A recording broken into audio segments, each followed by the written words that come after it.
എന്ത് പറ്റിയാളിയാ നീ അന്നി പോയി അണ്ണാന്റെ ഉണക്കിരിക്കുന്നത്? നീ ഇപ്പൊ ഇത് പറഞ്ഞപ്പോഴാ കൊറേ നാളായിട്ട് എനിക്കൊരു സംശയം. നീ ചോദിക്കടാ, സംശയങ്ങൾ എന്നും നല്ലതാണ്. കാലിന് എന്ത് കൊനഷ്ടം കൊണ്ടാണോ എന്താ പറഞ്ഞേക്കുന്നത്? അല്ല, ഈ അണ്ടി പോയി അണ്ണാനെന്ന് വെച്ചാൽ എന്താ സംഭവം? നിനക്ക് അതറിയില്ല? ഞാൻ പറഞ്ഞുതരാം. അതായത് ഒരു കാട്ടിലൊരു അണ്ണാനുണ്ടായിരുന്നു. ഈ അണ്ണാന് കപ്പലണ്ടി കച്ചവടമായിരുന്നു ബിസിനസ്. ഒരു ദിവസം ഈ അണ്ണാൻ കപ്പലണ്ടി കച്ചവടം നടത്തിക്കൊണ്ടിരിക്കുമ്പോൾ കസ്റ്റമറായ മൊയിൽ വരുന്നു. ഈ മൊയിലിന്റെ പ്രത്യേകത എന്താന്ന് വെച്ചാൽ ഇവൻ സാധനങ്ങൾ കടമായിട്ടേ മേടിക്കത്തുള്ളൂ. ഈ അണ്ണാനാണ് ഇവന് കൊടുക്കാനും താല്പര്യമില്ല. മൊയിൽ വന്നപ്പോഴത്തേക്ക് അണ്ണാൻ പറഞ്ഞു, എന്റെ കയ്യിൽ നിന്ന് കപ്പലണ്ടി കളഞ്ഞു പോയടാ, എന്റെ അടുത്ത് അണ്ടി ഇല്ല എന്ന് പറഞ്ഞു. അപ്പൊ മൊയിലിന് മനസ്സിലായി ഈ അണ്ണാ മൊയിലിനെ പറ്റിക്കുന്നതെന്ന്. അങ്ങനെ ഈ ദേഷ്യത്തിന് ഈ മൊയില് കാട് മുഴുവൻ നടന്ന് പറഞ്ഞു വരുത്തി ആ അണ്ടിയില്ലാത്ത അണ്ണാന്റെ അടുത്ത് പോകണ്ട, അവന്റെ അടുത്ത് ഒന്നുമില്ലെന്ന്. അങ്ങനെയാണ് ഈ അണ്ടിയില്ലാത്ത അണ്ണൻ ഉണ്ടായത്. മനസ്സിലായല്ലോ? ഇനി ഇതുപോലെ എന്തെങ്കിലും സംശയമുണ്ടെങ്കിൽ എന്നോട് ചോദിക്കണം. നിന്റെ എല്ലാം അണ്ണാന്റെ കപ്പലണ്ടി കച്ചവടം കഴിഞ്ഞെങ്കിൽ ഞാനെന്റെ കഥയുടെ പറഞ്ഞോട്ടെ. വി ആർ ദ സോറി അറിയാം, ഞങ്ങൾ വിഷയത്തിൽ നിന്ന് തെന്നി മാറി. നീ കഥ പറ. മനസ്സിൽ പ്രതിഷ്ഠ നേടാൻ കൊതിച്ചതാണീ തകർത്തടുക്കി പെട്ടിയിലാക്കിയില്ലേ. പൊൻപ്രഭാതം വിടരും നേരം കുളിച്ച് റെഡിയായി വന്നു. കൊതിച്ച പെണ്ണോ ചീത്ത വിളിച്ചില്ലേ.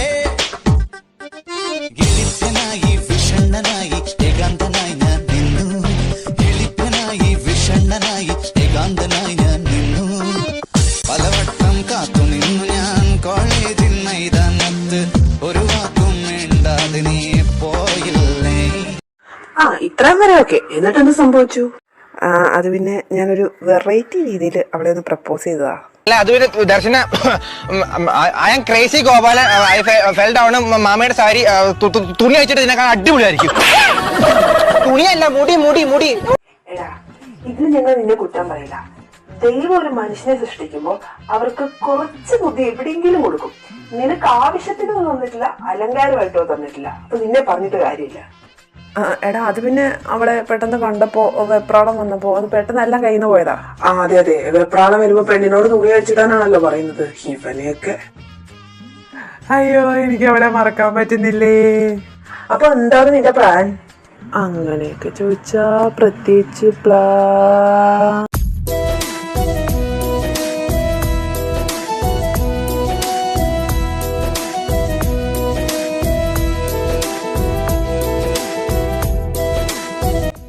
അതാടാ, പുറത്ത് ഷർട്ടും പാൻറ്റും ഇട്ട് വന്ന് നിക്കുന്നു. അതൊരു ചെക്കനല്ലേ? നീ അവനെ കളിക്കാൻ പോണം. നിനക്ക് കെട്ടിയതൊന്നും പോരേ? ഒരൊറ്റൊരെണ്ണം വെച്ചെന്നാണ്ടല്ലോ, അവളുടെ ആങ്ങളയാണത്. ഇവന്റെ കൂടെ കൂട്ടിയിട്ട് വേണം അവളുടെ ഇഷ്ടങ്ങളെല്ലാം പഠിച്ചെടുക്കാൻ. ഇത് വല്ലതും നടക്കുന്ന കാര്യമാണോ? എനിക്ക് തോന്നുന്നില്ല കേട്ടാ. ഇങ്ങനെ ചുമ്മാ ഇരുന്നത് നടക്കൂല. അതിനെ കുറിച്ച് കഷ്ടപ്പെടണം. ആദ്യം അവന്റെ പുറകെ പോയി അവന്റെ ഇഷ്ടങ്ങളൊക്കെ എന്താന്ന് കണ്ടുപിടിക്കണം. ബാ. തുടക്കം തന്നെ ലൈബ്രറിയിലാണല്ലോ. ഇവിടെ ഉണ്ടായിരുന്നോ? എടാ പൊത്താകപ്പുഴു, നിന്നിലൂടെ ഞാൻ അവളിലേക്ക് പിടിച്ച് കയറൂടാ. ഏതീ വേട്ടാവളെ? ഇവൻ കുറെ നേരായല്ലോ. ഞാൻ ഇവിടെ എവിടെയോ ആയിരുന്നല്ലോ അത് വെച്ചത്, കാണുന്നില്ല. പണ്ട് ബാക്കി കണ്ടുപിടിച്ചില്ല.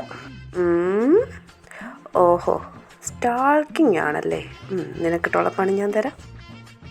ഇവൻ എന്തോന്നുടെ ലൈബ്രറിയിലൂടെ ഐസ് ആൻഡ് വാട്ടർ കളിക്കുന്നു. ഒരിടത്ത് നിന്നില്ല. ഇവൻ ഇതെവിടെ? ഇവിടെയാണല്ലോ. അത് പിന്നെയും ഞാൻ വെച്ചത് കാണുന്നില്ലല്ലോ. എക്സ്ക്യൂസ് മീ, എന്തെങ്കിലും പ്രശ്നമുണ്ടോ? കുറെ നേരമായിട്ട് എന്നെ ഫോളോ ചെയ്യുന്ന പോലെ. ഫോളോയോ? അത് ഞാൻ ഈ ബുക്ക് ഫോളോ ചെയ്ത് വന്നതാ. അത് തോന്നിയതായിരിക്കും, അല്ലാണ്ട് ഞാനങ്ങനെ ആരെയും പണ്ടേ ഈ ബുക്ക് ഇങ്ങനെയാ. അപ്പോൾ ഈ ലൈബ്രറിയെ പറ്റി നല്ലോണം അറിയാൻ തോന്നുന്നു. എനിക്കൊരു ബുക്ക് വേണമായിരുന്നു. എനിക്കറിയാത്ത ബുക്ക്, അതും ഈ ലൈബ്രറിയിലെ ഒട്ടുമിക്ക ബുക്കുകളും ഞാൻ വായിച്ചതാ. ഏത് ബുക്കാണ് വേണ്ടത്? പറഞ്ഞോളൂ. ഹാംലെറ്റ്. കുറച്ച് നേരം ഞാൻ അന്വേഷിച്ചടക്കുക.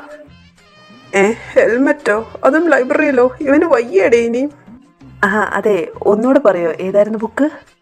ഷേക്സ്പിയറിന്റെ ഹാംലെറ്റ്. ഹാംലെറ്റ് അല്ലേ? അത് ഞാൻ ഇന്നലെ വായിച്ചിട്ട് ഇവിടെ എവിടെയോ വെച്ചായിരുന്നല്ലോ. സൂക്ഷിച്ച് മാറ്.